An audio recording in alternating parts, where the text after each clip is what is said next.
अगर आज के दिन की बात करें तो आज तमाम दिग्गज मैदान में हैं।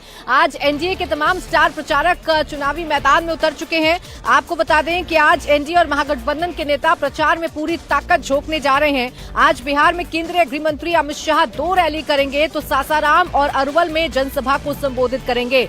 वहीं सीएम यूपी के योगी आदित्यनाथ वो भी आज 4 रैली करने जा रहे हैं। मुख्यमंत्री योगी आज सुपौल, अररिया, मधुबनी, नरपतगंज में चुनावी सभा करने वाले हैं। इसके अलावा राहुल गांधी किशनगंज और पूर्णिया में रैली करेंगे तो वहीं तेजस्वी यादव आज 15 रैलियां करने जा रहे हैं जो रोहतास, औरंगाबाद, कैमूर और जहानाबाद में होगी। तो आज बिहार में संडे के दिन प्रचार का फाइनल डे है क्योंकि दूसरे चरण के लिए 20 जिलों में 122 सीटों पर मतदान 11 नवंबर को होना है। उससे पहले आखिरी घंटों में नेता जनता के बीच में जाकर अपने पक्ष में माहौल बनाना चाहते हैं, अपने मुद्दे को जनता के बीच में फ्लोट कराना चाहते हैं। इसलिए तमाम दिग्गजों ने आज कमान संभाल रखी है। पूरे बिहार चुनाव की प्रचार की बात करें तो एनडीए ने पूरी ताकत झोंक रखी है। प्रधानमंत्री नरेंद्र मोदी की अगुवाई में पूरी ताकत इस वक्त बिहार में झोंकी हुई है। प्रधानमंत्री मोदी ने पहले फेज के लिए 6 रैली और 1 रोड शो किया, जबकि दूसरे फेज के लिए उन्होंने 8 जनसभाएं की हैं। तो वहीं गृह मंत्री अमित शाह की बात कर ले तो पहले फेज के लिए 17 रैली उन्होंने की, जबकि दूसरे फेज के लिए 18 रैली और 1 रोड शो किया है। यूपी के मुख्यमंत्री योगी आदित्यनाथ की अगर बात करें तो उन्होंने दोनों फेज को मिलाकर कुल 29 रैलियां की हैं और 1 रोड शो किया है। वहीं नीतीश कुमार बिहार के मुख्यमंत्री जिन्हें महागठबंधन सबसे कमजोर कड़ी बता रहा था, सबसे ज्यादा एक्टिव नीतीश कुमार इन चुनावों में नजर आए। उन्होंने 64 रैली और 12 रोड शो अब तक किए हैं। लेकिन महागठबंधन की अगर आप बात करेंगे तो तेजस्वी यादव के कंधों पर ही चुनाव प्रचार का पूरा जिम्मा है। तेजस्वी यादव अकेले ही महागठबंधन के लिए प्रचार कर रहे हैं। महागठबंधन के साथी आते तो हैं लेकिन उस तरीके से नहीं जैसे एनडीए के तमाम स्टार प्रचारक मैदान में हैं। अगर बात करें तेजस्वी की तो 125 से ज्यादा जनसभाएं उन्होंने की हैं, लेकिन इसका इम्पैक्ट उतना नहीं दिख रहा। राहुल गांधी इस चुनाव में कोई खास प्रचार नहीं करे हैं। कभी बिहार आते हैं, कभी चले जाते हैं, कभी हाइड्रोजन बम राहुल गांधी की तरफ से फोड़ा जाता है, लेकिन बिहार में जितना एक्टिव राहुल गांधी को दिखना चाहिए था उतना राहुल गांधी एक्टिव नजर नहीं आए हैं। पहले फेज में बात करें तो 6 और दूसरे फेज में अगर बात करें तो 7 रैलियां राहुल गांधी की तरफ से की गई हैं। आज चुनाव प्रचार का आखिरी दिन है और आज पूरा फोकस महागठबंधन का, खासकर कांग्रेस का सीमांचल के एरिया पर है। सीमांचल में चूंकि ओवैसी भी इस वक्त ताकत दिखा रहे हैं, हुंकार भर रहे हैं, इसलिए उनके इफेक्ट को कम करने के लिए तमाम नेताओं ने सीमांचल में जो ताकत है वो झोंक दी है।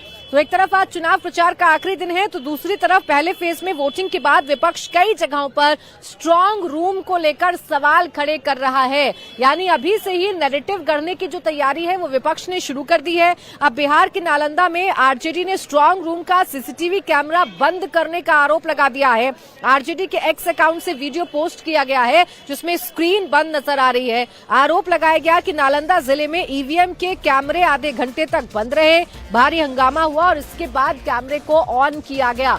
तो ये आरोप है जो विपक्ष की तरफ से लगाए जा रहे हैं, आरजेडी की तरफ से लगाए जा रहे हैं। पहले फेज के मतदान के दिन यानी 6 नवंबर को भी आरजेडी के नेताओं ने कहा था कि जो आरजेडी के प्रभाव वाले बूथ है वहां पर धीमी वोटिंग की जा रही है, वहां प्रशासन जो है वो जानबूझकर धीमी वोटिंग करा रहा है। तो अब स्ट्रांग रूम को लेकर भी विपक्ष ने आरोप लगाने शुरू कर दिए हैं। नालंदा में आरोप लगाया गया है, बाकायदा एक वीडियो शेयर की गई है जिसमें बंद स्क्रीन नजर आ रही है और इसके जरिए ये बताया गया है कि जो स्ट्रांग रूम है वहां के कैमरे बंद कर दिए गए। हालांकि हंगामा होने के बाद कैमरा ऑन हुआ है, ऐसा दावा आरजेडी की तरफ से किया गया है। तो एक तरफ ये कहिए आप कि पहले फेज का मतदान पूरा होने के बाद अब ईवीएम में उम्मीदवारों की किस्मत कैद हो गई है। तो आज दूसरे चरण के लिए प्रचार करने के कुछ आखिरी घंटे बाकी हैं जिसमें तमाम दिग्गजों ने अपनी ताकत झोंक दी है।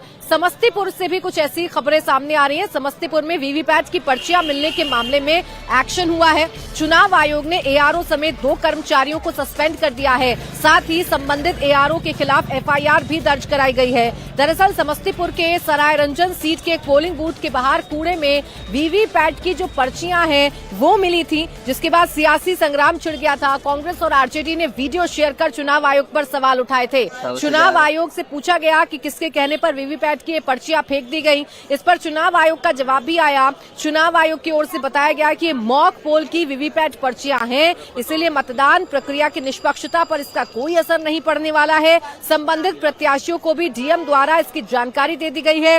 हालांकि लापरवाही के बरतने के आरोप में एआरओ को सस्पेंड कर दिया गया है और उसके खिलाफ भी एफआईआर दर्ज कर ली गई है। तो पहले फेज के मतदान के बाद अब वीवीपैट की पर्चियों को लेकर या स्ट्रांग रूम में धांधलियों को लेकर विपक्ष हंगामा कर रहा है, विपक्ष की तरफ से आरोप लगाए जा रहे हैं। तो दूसरे फेज के मतदान से पहले आज जब चुनावी शोर थमने जा रहा है तो तेजस्वी यादव से लेकर अमित शाह तक सब आज चुनावी मैदान में हैं और ताल ठोकते हुए नजर आ रहे हैं। विधानसभा क्षेत्र के अंतर्गत डिस्पैच सेंटर के पास कुछ पर्चियां लावारिस व्यवस्था में पाई जाने की सूचना प्राप्त हुई थी। जैसे ही सूचना प्राप्त हुई तुरंत मैं स्वयं अपने पदाधिकारियों के साथ घटनास्थल पर गया और वहां पर जो कैंडिडेट्स थे उनकी प्रेजेंस में हम लोगों ने उन पर्चियों को जब्त करते हुए सीज किया है। इसमें सबकी जाँच की जा रही है। इस संबंध में प्राथमिकी दर्ज की कार्रवाई की जा रही है एवं लापरवाही बरतने वाले 2 कर्मियों को चिन्हित करते हुए उनके खिलाफ विभागीय कार्रवाई एवं निलंबन की अनुशंसा की गई है। अब देखिए, कार्रवाई की बात की जा रही है। समस्तीपुर में वीवीपैट की पर्चियों को लेकर हंगामा हुआ। हालांकि चुनाव आयोग की तरफ से सफाई पेश की गई कि मॉक पोल की पर्चियां हैं, इस पर चुनाव की निष्पक्षता पर कोई असर नहीं पड़ने जा रहा है। लेकिन इस पर अब कार्रवाई हो रही है। डीएम ने घटनास्थल पर जाकर मामले की जांच की है। विपक्ष के आरोपों पर जेडीयू नेता और केंद्रीय मंत्री लल्लन सिंह ने भी पलटवार किया है। लल्लन सिंह का कहना है कि विपक्ष को पता है कि वो हारने वाले हैं, इसलिए तरह तरह के बहाने ढूंढे जा रहे हैं। ईवीएम का काहे का सुरक्षा का खतरा होता है।